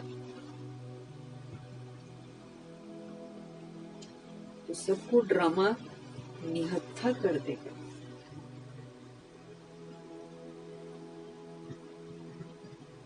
तो धंधे धोरी में बाबा कहते ऐसा बिजी मत होना। जो याद की यात्रा और पढ़ाई, ये बहुत इम्पोर्टेंट है। ऐसे याद की यात्रा नहीं हो जाती बाहर जाके, कोई नहीं कर सकता याद की यात्रा बाहर जाकर। सारा दिन हम बाहर रहे और हम सोचे कि हम याद की यात्रा पर हैं और पढ़ाई है कर रहे हैं, तो वो चीज हम नहीं कर पाते। ये जो देह का अभिमान है ना, ये बड़ा खोटा है और खराब है। इसे छोड़कर बाबा कहते देही अभिमानी रहने की अब मेहनत करो। जब हम आत्मा है तो हमको इधर का कुछ नहीं चाहिए। जो जितना है बाबा देता है। दादियों को भी फिक्र थी क्या? 1 रुपया भी पॉकेट में रखते थे क्या? तो करोड़ों के जो रुपए रखते हैं वो उतनी फैसिलिटीज प्राप्त नहीं करते हैं जितनी दादियों के पास फैसिलिटीज थी। भगवान, अगर हम भगवान पर कुर्बान जाते हैं तो भगवान कैसे रखता है वो दादियों को देखो। मम्मा पापा तो बहुत सिंपल लिविंग में चले गए। दादियों ने बहुत लंबा पाठ बचाया, उन्होंने पैदल चल के बहुत सेवाएं की हैं। हर तरह की परीक्षाओं को उन आत्माओं ने पार किया है। इसलिए जब अंतिम समय में उनके शरीर जब वीक हो गए तो बाबा ने उनको कितना सहेज कर रखा है, ये हम प्रैक्टिकल में देख सकते हैं। क्या उन्होंने कोई पैसा जोड़ा? कोई पैसा नहीं जोड़ा, लेकिन स्पेशल हेलीकॉप्टर थे, स्पेशल गाड़ियां खड़ी रहती थी कि एक कदम भी नहीं चल पाए। पाँव नीचे रखना ही नहीं है, वो भी पिल्लो रखते थे। जोड़ा क्या पैसा? चिंता करी कि हम जोड़ लें, ये काम मेरे आएगा। उदाहरण है ना हमारे पास। प्रभु से ऑनेस्ट है तो प्रभु जान रहे हैं कि इसको क्या चाहिए, कब चाहिए, तब दे देते हो। वो प्रभु की दीवानी, प्रभु उनके दीवाने। चलकर भी खूब सेवा करी है, इसमें भी कोई दो मत नहीं। मेहनत भी खूब करी है उन लोगों ने, गरीबी भी देखी है। लेकिन फिर एक ऐसा समय भी आया जब बॉडी वीक है तो सहूलियत भी पूरी थी। किसने दी है? प्रभु जी ने दी। क्यों दी है? क्योंकि वो ईमानदार थे। पैसा जोड़ा, 1 भी रुपया नहीं था उनके, पर्स ही नहीं था दोनों के पास। गुलजार दादी, प्रकाश मुनि दादी, गुलजार दादी और जनक दादी के पास पर्स था क्या? उनको मालूम भी नहीं है कौन कहाँ लेकर जा रहे, कितना पैसा लग रहा है, कुछ नहीं मालूम। तो दादी जानकी को कितना शुद्ध अभिमान था कि हम भगवान की कंपनी में काम करते हैं। सैलरी क्या मिलनी है क्या नहीं मिलनी है भगवान जाने। हाँ। तो खिलाना पिलाना, कहाँ रखना है, कैसे रखना है, उनके इर्द गिर्द गंदगी नहीं होती थी, उनके इर्द गिर्द एक मच्छर या मक्खी नहीं आ सकता है, इतना ध्यान रखने वाले सारे थे। उनको तो मक्खी और मच्छर भी मारने नहीं पड़े, ना उड़ाने पड़े। क्यों? भगवान पर फिदा है। तो जो लोग भी अभिमान में सोच रहे हैं हम पैसा जोड़ लें, हम पैसा कमा लें, वो क्या कर रहे हैं? वो अपना नुकसान कर रहे हैं। आज नहीं, लेकिन समय आएगा जब उनको बहुत पश्चाताप होगा कि ये समय हम सेवाएं कर सकते थे, ये समय हम गीता पाठशाला चला सकते थे, इस समय हम लोगों का प्रभु से संबंध जोड़ सकते थे। एक एक चीज का अफसोस होगा। इसलिए समय रहते जो कर लिया वो अच्छा है, जो नहीं किया उसका पश्चाताप बड़ा जबरदस्त होता है। आप बच्चे संभाल लो, आप कुछ कर लो और उसके चक्कर में पढ़ाई छोड़ दो, क्या काम आएगा? कुछ भी काम नहीं। क्योंकि हम पेपरों की तैयारी नहीं कर रहे ना। पेपरों की तैयारी ही है स्मृति स्वरूप नष्ट मोहा। ये पेपर की तैयारी, ये लास्ट क्वेश्चन है, लास्ट पेपर का लास्ट क्वेश्चन।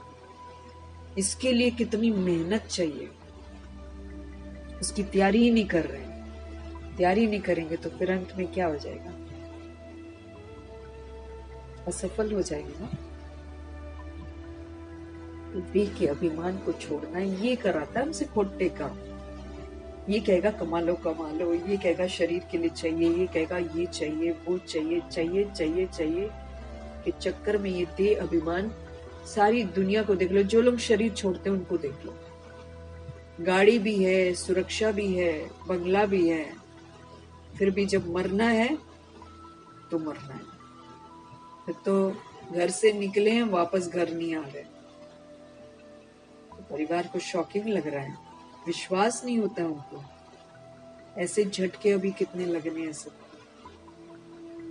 हर घड़ी अंतिम घड़ी, इसीलिए मम्मा बोलती थी हर घड़ी को ही अपनी अंतिम घड़ी समझकर पुरुषार्थ करो। हमको नहीं मालूम है कब छोड़ना है शरीर। सतगुरु जी का आज का वरदान, कोई भी बात हमारी जिंदगी में होती है ना, उतार चढ़ाव जो हमारी जिंदगी में आते हैं, कोई भी बात कल्याण की भावना से देखने और सुनने वाले प्रदर्शन मुक्त भव। ये तो क्या होता है, कोई कैसे कर रहा है, कोई कैसे कर रहा है, कोई कैसे कर रहा है, उसमें दिमाग चला जाता है।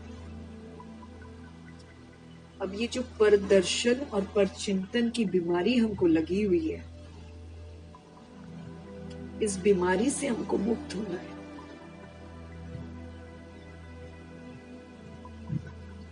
इसलिए कोई कुछ भी करे, मीठे परमात्मा कहते हैं उसमें कल्याण की भावना से उसको देख लो। कल्याण की भावना से देख लो और कल्याण की भावना से सुनो। उसमें जो कल्याण समाया हुआ है ना, उसको पकड़ लो बस।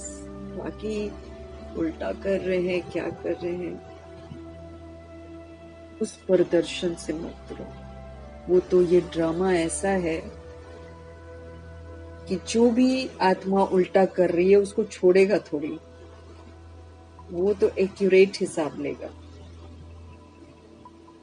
इसलिए किसी के कर्म में भगवान जी दखल अंदाजी, भगवान नहीं करते, बताओ दखल अंदाजी।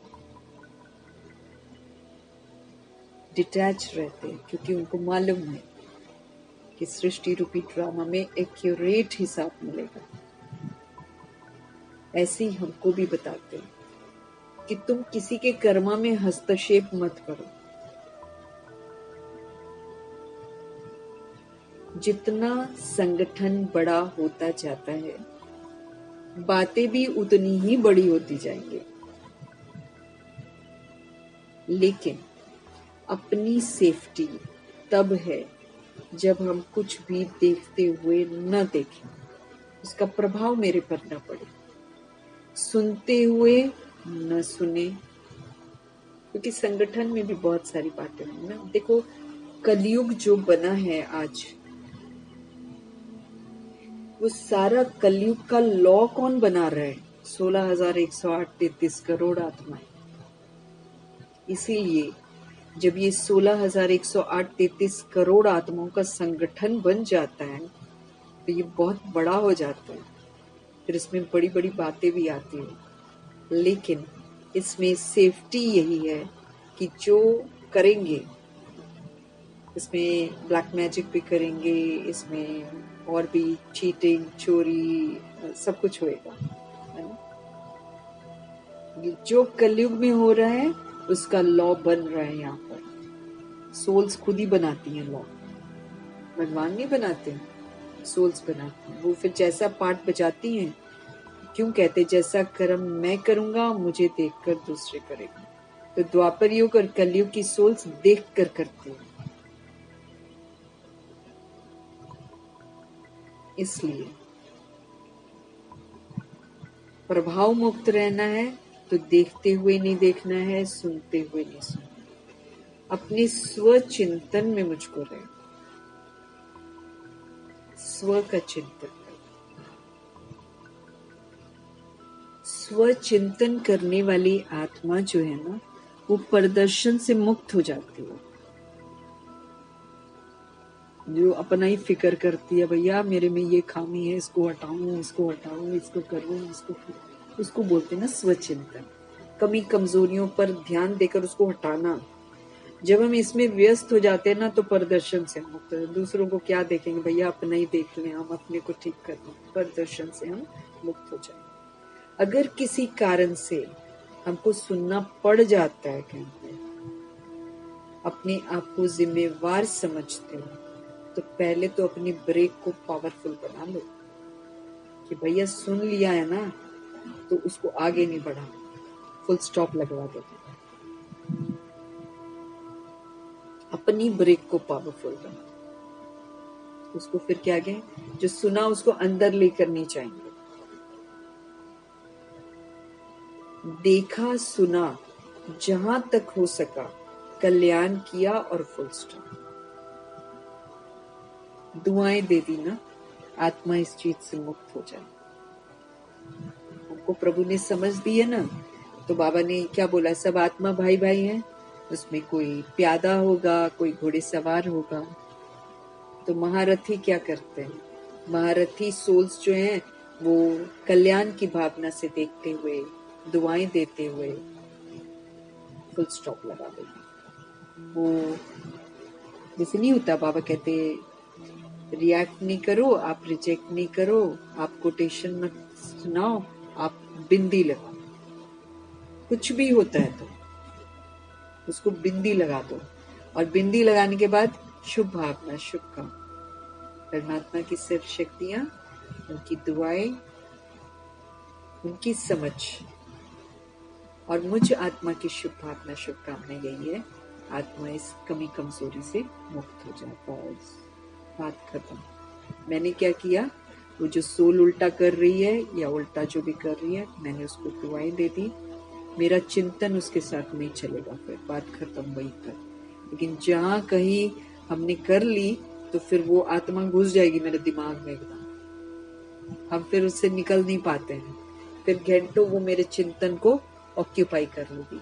इसलिए बाबा सबसे बेस्ट बोलते हैं कि लोग उल्टे भी करेंगे कर्म, है ना, चलो बाहर तो छोड़ दो, है ना, अपने परिवार, अलौकिक परिवार में भी करेंगे सोल्स ना, लेकिन प्यादे भी तो है ना, प्रजा भी है, दास दासियां भी हैं, तरह तरह के जो रोल्स हैं वो तो सामने आएंगे। लेकिन बाबा हमको यही बोल रहे हैं कि संगठन जब बढ़ता है, जब 16,108-33 करोड़ का हो जाता है, तो फिर बातें भी बहुत बढ़ जाती हैं, लेकिन हमको बातों के प्रभाव में नहीं आना है।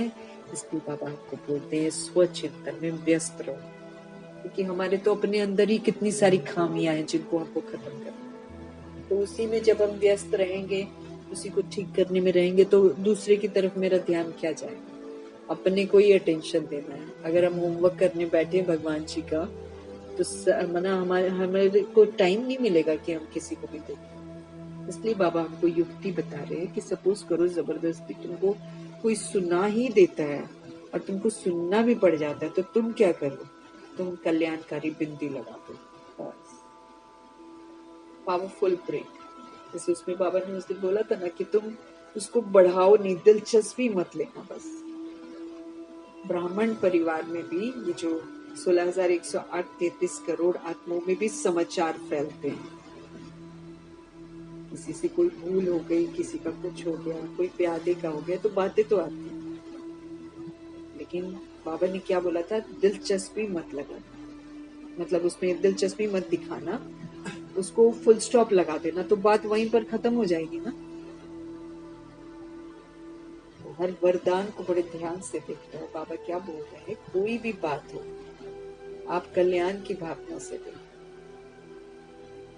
इसमें भी कल्याण है। और सुनने वाले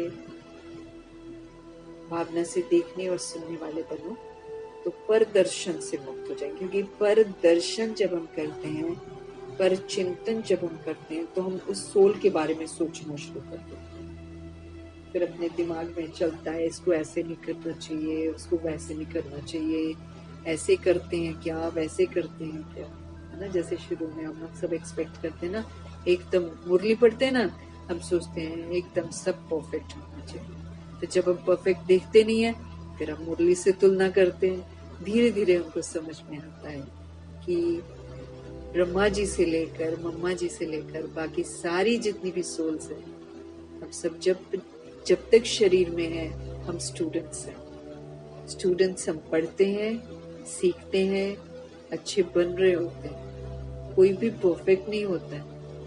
परफेक्ट जब होते हैं तो हम बॉडी को छोड़ देते हैं। इन बातों को बाद में समझ में आता है। तो ऐसे ही बाबा हमको भी बोल रहे हैं कि पहले तैयार रहो कि जितना संगठन बढ़ेगा उतनी बातें जरूर आएंगी, लेकिन हमको देखते हुए नहीं देखना है, हमको सुनते हुए नहीं सुनना है। अपने आप को जिम्मेवार अगर हम समझते हैं, तो हमको अपनी ब्रेक जो है वो बड़ी पावरफुल लगानी है कि कोई कितना भी उकसाए, हम उसमें दिलचस्पी न दिखाएं।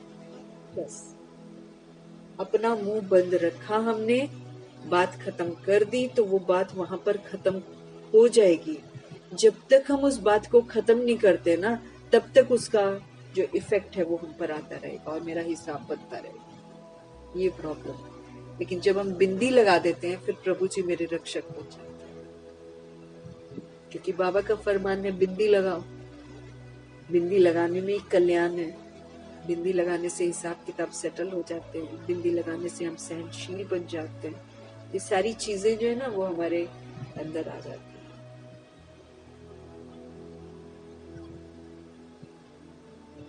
जहां तक हो सका बाबा के कल्याण किया, फुल स्टॉप। दुआएं दी, फुल स्टॉप। शुभ भावना शुभकामना रखी, फुल स्टॉप। बस ये बाबा हमको सिखाते हैं। होगा सब कुछ उल्टा सीधा, बस इस बात का ध्यान रखना। स्लोगन: अपने संतुष्ट खुशनुमा जीवन से हर कदम में सेवा करने वाले ही सच्चे सेवाकारी। वही प्रैक्टिकल धारणा की बात आ गई। अगर हम सदा संतुष्ट हैं, अगर हम सदा खुश हैं, अगर हमारे जीवन में संतुष्टता है, खुशियां हैं, माना हम सेवा कर रहे हैं, हम सच्चे सेवादार। सारी सभ्यता और दिव्यता की सभ्यता अगर हमारे अंदर है ना, तो हम सेवा पर हैं। इसीलिए हमको सुनते हुए नहीं सुनना है, देखते हुए नहीं देखना। एक तो सुनने और देखने से हमारा चिंतन चलता है, वो फिर प्रभु की अवज्ञा हो जाती है, फिर हमको वो याद आता रहेगा, बाबा याद नहीं आएगा, फिर गड़बड़ हो जाएगी ना। इसलिए अपने संतुष्ट खुशनुमा जीवन से हर कदम में सेवा करना मना, हम सच्चे सेवाधारी। देखो, बांधेलियों को और कुछ करना नहीं, हम सभी आत्माओं को भी ऑफ कोर्स, लेकिन जैसे बांधेलियां बाहर का नहीं कर पाती हैं, अगर वो सदा संतुष्ट रहें, सदा मुस्कुराते रहें, खुश रहें, प्रभु की याद में रहें, मना वो सेवाधारी। एक न एक दिन तो सब बदल ही जाएंगे। बस खुद को स्ट्रॉन्ग बनना है, एक्सपेक्ट नहीं करना है फिर घर वालों से कुछ भी, घर वालों से, पड़ोसियों से, अलौकिक जो रिलेशंस बनते हैं उनसे, किसी से भी कोई उम्मीद नहीं रखनी। तो हम सदा संतुष्ट रह सके, ड्रामा को समझ लेना है अच्छे से, राजों को अच्छे से समझ लेना। परमात्मा जी का धन्यवाद, ब्रह्मा माँ का धन्यवाद, जगदम्बा माँ का धन्यवाद, अष्ट रत्नों का धन्यवाद, नवग्रहों का धन्यवाद, एडवांस पार्टी की सारी सोल्स का धन्यवाद। 16,108 33 करोड़ आत्माओं में से बची हुई सभी सोल्स का धन्यवाद, क्योंकि हमको किसी भी एक सोल के प्रति भी नेगेटिव नहीं सोचना, रूह के रूप में देखेंगे तो हम सबको दुआ देंगे, देह के रूप में तो देखना ही बंद कर देंगे।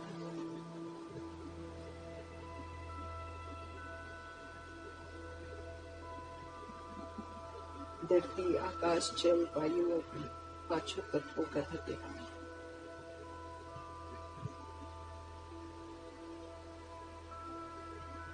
ड्रामा, प्रकृति, माया, यमदूत, सबका धन्यवाद। द्वापर युग, कलयुग में आने वाली करोड़ों की आबादी का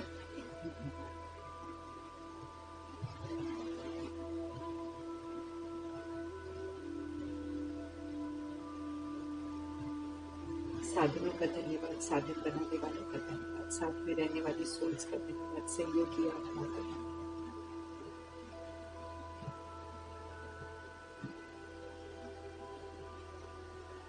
अविनाशी खजानों का धन्यवाद, अनमोल संगम युग के समय का धन्यवाद,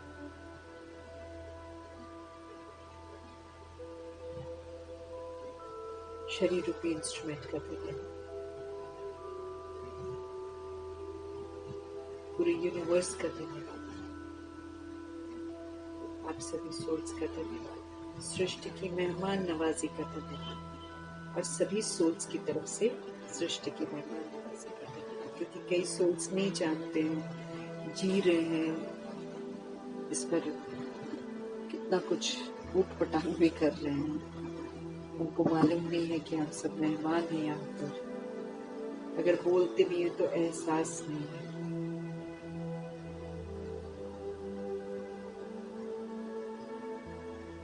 तो सबका, सबकी तरफ से हम सब धन्यवाद करेंगे।